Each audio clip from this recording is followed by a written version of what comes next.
নমস্কার, আমার নতুন একটি ব্লগে সকলকে স্বাগত জানাই। কালকে ছিল আমাদের বিয়ে বাড়িটা, আর বিয়ে বাড়িতে আমরা কী করলাম, কি খেলাম, কেমন আনন্দ করলাম সবটা তোমাদের সঙ্গে শেয়ার করলাম। তোমরা সবাই দেখতে থাকো।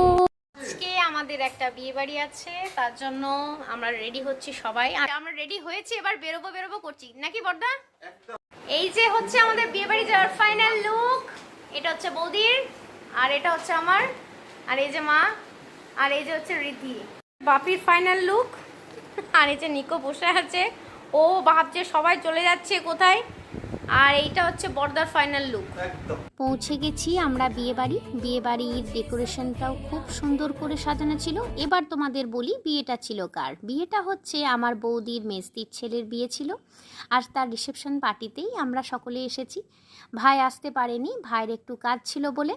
প্রথমেই আমরা একটু নতুন বউয়ের সাথে দেখা করে নিলাম। বউকে খুব মিষ্টি দেখতে, খুব সুন্দর লাগছিল। এরপরে তাকে তার যে গিফটটা আমরা নিয়ে গিয়েছিলাম সেটা দিয়ে দিলাম। তারপরে আস্তে আস্তে ওখানকার যারা সকলে ছিল, অনেক দিন পর যেহেতু সকলের সঙ্গে দেখা হচ্ছে, অনেক গল্পগুজব করে নিলাম। ওইটুকু সময়ের মধ্যে গিয়ে সবার সাথে খুব আনন্দ করলাম।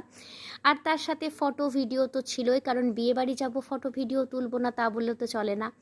এরপরে আমরা একটু স্টলের দিকে চলে গেছিলাম। স্টলে ছিল মটকা চা, রেশমি কাবাব, ফুচকা ছিল, কোল্ড ড্রিঙ্কস ছিল। তো তার মধ্যে আমরা একটু কাবাবটা ট্রাই করলাম, কাবাবটা বেশ ভালো ছিল। মটকা চাটাও ট্রাই করেছিলাম, ওটাও বেশ ভালো ছিল। এরপর চারিপাশটা একটু ঘোরাঘুরি করে একটু ফটো তুলে নিয়ে আমরা চলে গেছিলাম খাবার জায়গায়। খাবার জায়গার ডেকোরেশনও খুব সুন্দর ছিল।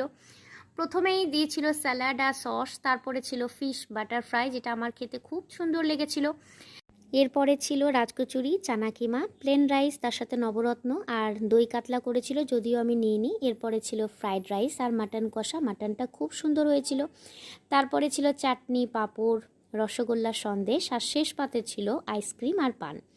এরপরে আমরা চলে গেছিলাম বউয়ের বাড়ি থেকে আসা তত্ত্বগুলো দেখতে। তত্ত্বগুলো খুব সুন্দর ছিল।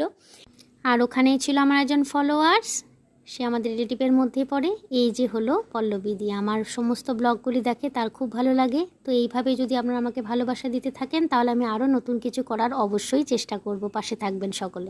এরপরে আর কি, চারিপাশটা ঘোরাঘুরির পরে আমরা এবার বাড়ির পথে রওনা হলাম। সন্ধেটা বেশ ভালোই কাটলো, জমজমাটি। তো আমার এই সম্পূর্ণ ব্লগ যদি আপনাদের ভালো লেগে থাকে, তাহলে অবশ্যই কমেন্ট করে জানাবেন।